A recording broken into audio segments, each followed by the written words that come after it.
Good evening and welcome back to another episode of Survival Sealab. I'm Modi Apparatus.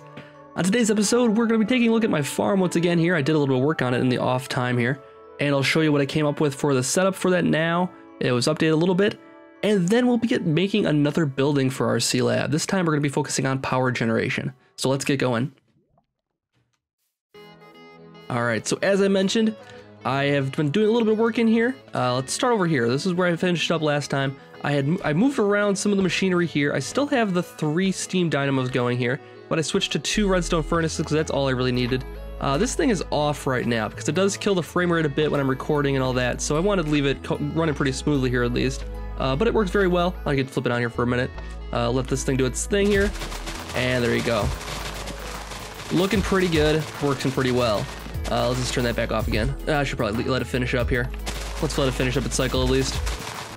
So I got some coal, some charcoal getting set up here, and I got some wood off to the side here so I can get wood anytime I need to, and charcoal is always good to have on hand. Over here, I went with 3 steam dynamos here because I am running a second farm off of this one power generation here, and this one is just doing wheat for us. And let's see, so what I have here, I have a couple of the Xeno reliquaries. Oh, one disappeared somehow. I think I must have sponged it accidentally. But I used to have 3, now I have 2. That's okay though, we're gonna do something else with this in a minute. So this is growing them pretty much all the time. Now, some people did mention that you can do, let's turn this thing on. Let's let us harvest everything here and replant it. So you are able to do a watering can out of these Xeno reliquaries lily pads here. And it can make things grow almost instantaneously.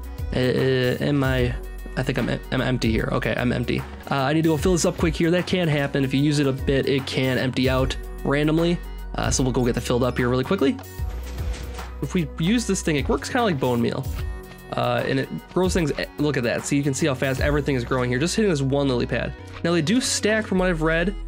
So if I had 3 here, it would have an area effect that would affect all this area. I have another idea too of how we can make this go even faster. So rather than doing the water can, what I'm gonna try is these tanks. And these tanks are from open blocks, and I'm gonna use sprinklers. Now these sprinklers, let's put it right, where's the middle here? Okay, let's put it right here. Got some slimes down below there. And let's put another tank over here, right opposite it.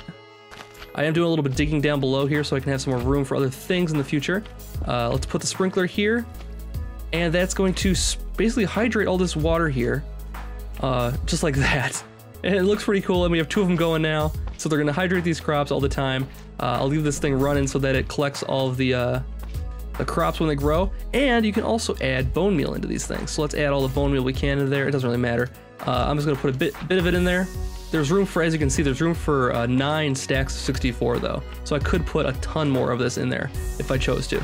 I don't necessarily need this going all the time. But it'd be nice to have it going, and now that there's fertilizer inside of the bone meal inside of the sprinklers, so that things will grow even faster. And I believe it will activate these lily pads as well and make them do their thing just as if I'd used the watering can. Pretty cool. So the other thing I have going on here, you know, so there's another machine here. I have all of the wheat getting harvested. That's going back into the machine underground here. The wheat itself is getting pulled out to this auto workbench here, and that is making wheat flour. The wheat flour is getting pulled into this redstone furnace here, and that is cooking up into bread. Oh, we got a stack here already. Very good. So this wheat flour is going to make tons of bread for us. Every one of these wheat is going to make 1 bread. So we're going to be chock full of bread here. I'll be able to turn this thing off very soon. We won't need any more bread. We can use this area for other things then. We'll be set on food for a good long while. Okay, so now that we've got that pretty much straightened out, the only other thing I want to do in the farm here for sure is get a rubber tree farm going. I think I'm going to do forestry for that with the auto farms, because that can harvest the sapling or the sap right off of the things there, the sticky resin right off the sides of the trees. So that's the idea there. But right now it's going to have to wait because we have other things on the horizon. We need more power.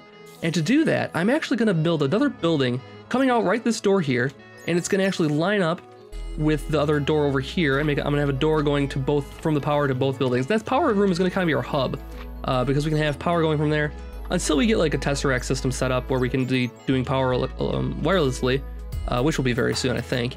We're going to have wires going around to this room and the other room to get the power. Now this one is pretty much self-sustaining. I don't need to worry about power for this room right now.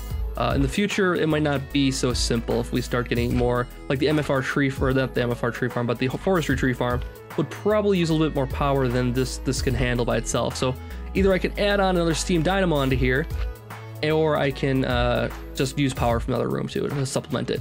So that's kind of the plan right now. I'm gonna get building a new building here, and then we'll start building our new power system. Let's get going. Now, before I start building this, I want to talk a bit about the blocks I'm going to be using. One of the blocks I'm going to be using, the primary block I'm going to be using, is this factory block.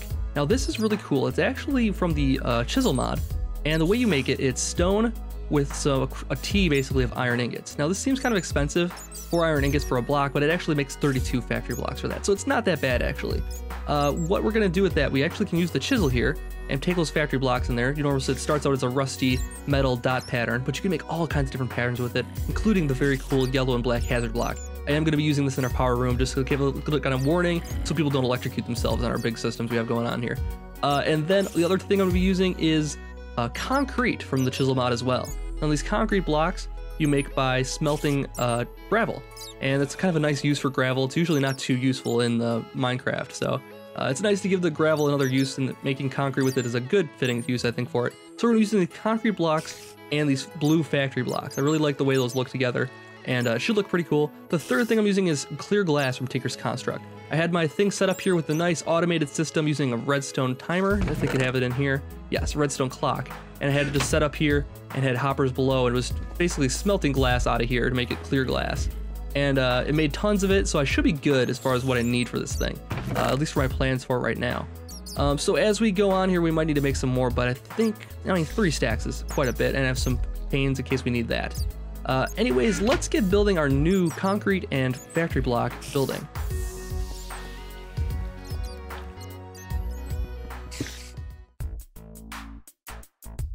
So I began the build here by making a 5x5 tower in the center of the building.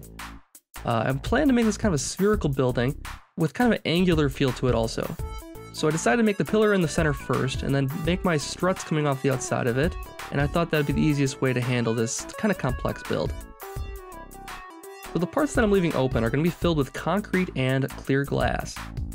Now, originally when I started building this, I didn't like how the glass was sticking out a little bit. It was jutting out just a little bit too far, and it looked kind of odd. Off camera, I went back and revised this look a little bit later, which you'll see in the coming shot. So with the exterior completed, I decided to start removing the water from the interior, which of course creates little water gaps when I begin to get it close to the edges.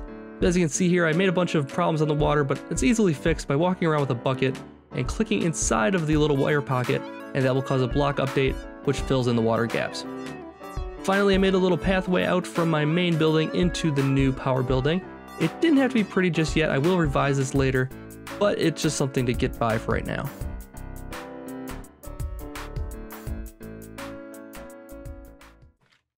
Alright, so we got the building built here. Let's go take a look at the inside and see what we can work with here.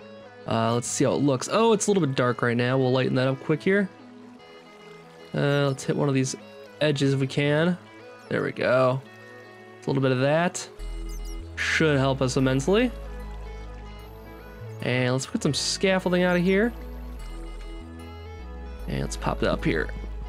There we go. All right, so let's see what we're working with here. I can feel hear a little bit of water running. We'll have to fix that. I'll fix that off camera here. Hopefully it's not too annoying for right now. We will fix that at some point here. So this looks pretty dang good if I don't say so myself. A little more light in here would be good. Oh, I got a dud. All right, no more duds. So yeah, this is pretty cool. I'm gonna have a platform in the middle here. I'm gonna have to build that up quick here. Then figure out a way to get up. I think I'll probably just stick with scaffolding. It's not too bad. Or a ladder or something like that. So yeah, let's build a platform in here in the middle, and then I have someplace to put my big reactor. All right, so I got a little platform built here. I'm gonna put my reactor right on top of this bad boy right here. So I got a bunch of big reactor casings. Let's get this thing set up, I think. So we need to do a 5x5. I think that's a good spot to be at, really, because you can upscale a 5x5 compared to a 3x3. You're pretty much stuck. So we're gonna go with a 5x5 here because we can put one dual rod right in the middle, and then if we need more power down the road, we can always just upscale it. So we're gonna put it like this, and then we'll do 1, 2, 3, 4, 5. All right, we got the frame made. Let's think about where we're gonna put power inputs and outputs here. I probably want like the access to be over here because I'm gonna hop up. I might change this glass out and actually remove these now that the thing is built. Because I'm gonna come in, be facing this direction. I want to run up right here. So it's a little bit low. I might want to change the way around these glass work exactly to give myself a little bit more room here.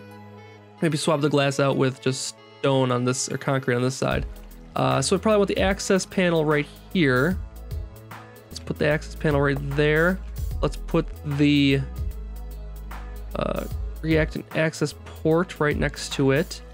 We'll need a second one of those. This will be input, and we'll probably have a pipe going into that. So we'll need to figure that out at some point as well. Or we can use tesseracts or something like that as well. I'll put a power output on the back here. So this will be output, and I have the power tap on the back as well. So I'll put those two things on the back, and then we need to put the rods in the middle. Can I make this jump? Hope so. Yes. All right, cool. So let's put the rods right in the middle here. And like I said, we can always upscale this if we decide we need more power. We can add more rods to the center here, and that will work nicely. And fuel reactor port right here, rod control right there. Cool. And let's jump down safely. Safely is kind of a relative term right now. I don't take that much damage. I am actually taking damage because I'm not eating enough. Is the only reason. There we go. And so, what else do we need? I think that should do it. We can put the reactor glass on there. Oh yes, we need to put a coolant inside of it. Now, we could do water, and that's fine and everything like that. But I did go take the liberty of making some resonant ender. So I have 8 buckets of this, just enough. It actually is kind of expensive to make resonant ender. It takes about 16. It takes four ender pearls to make 1 bucket. So 8 of these takes 32 ender pearls, which is kind of expensive. But we have Mimicite to duplicate them and all that stuff, so it wasn't too bad. We used up a fair bit of my Mimicite making those things, but it's all gonna be worth it in the end because we're gonna have tons of power after this. So that's the sides. Oh shoot, you know what? I didn't make enough. I still have to do the top here. All right, well, I will make the top here, but before we do that, let's drop this resonant ender in there. So I need a little bit of scaffolding to get up there again. I really need to get the flight going here, so I don't have to worry about this kind of stuff. That'll be next project here, I think, is getting flight on my modular power suit here. Okay, so let's drop some this resonant ender here in with a bucket. Now we have to be very careful we don't fall in, because this stuff will teleport you wherever. So we don't need to put it full. We just need to have it flowing around the outside of it. So if I just hit the sides of the walls here, we should be able to get it just how we need it to be. And I'll be careful not to use more than I need to, hopefully. All right, we got 1 bucket left after this one, and that should go right here. All right, cool. Now we just need to make some glass for the top here, and then we'll be all ready to go. So I'm gonna quick make that, and I'll be right back. Oh, just clean up a bit of my slime problem here, but they did give us a mini heart, so that's pretty good. There's one more running around here someplace. I think he's beneath us, so he's just gonna have to be annoying. Let's see how this is doing. I think that should be enough. 20 is probably gonna be enough. Let's get a few more here. Anyways, I'll show you how to make this stuff. You're probably familiar with it, but I'll just, you can always use the NEI, but I'll just make it quick here. So I think that should be enough. So what do we need? We need yellorium, we need iron, and we need this graphite. So we just need to put it in this pattern like this, and then mix 4. We have 3 reactor glass already, so we need a total of 8. So we need to make more. Yeah, we need to make another 8 of those. Okay. And then we do glass around the sides of it.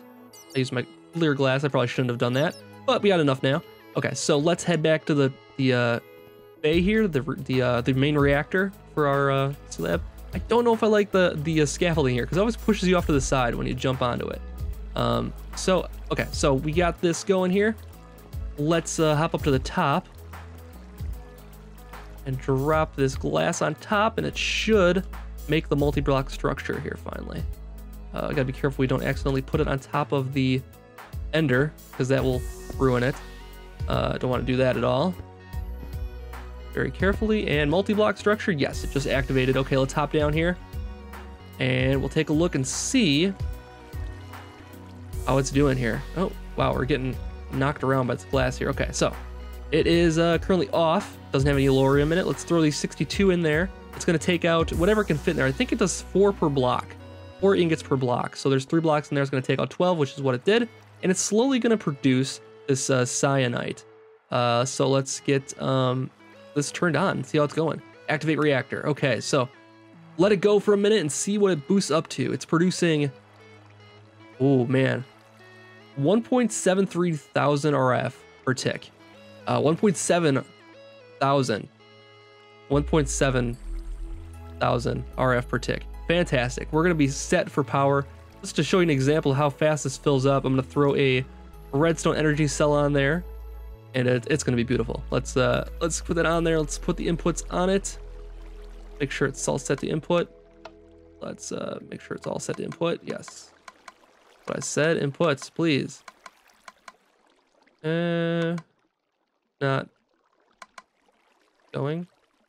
Input, max input. Oh, that's because that's not the right hookup. Idiot. All right, let's hop over to here. We're actually supposed to do it. There we go. That's the one.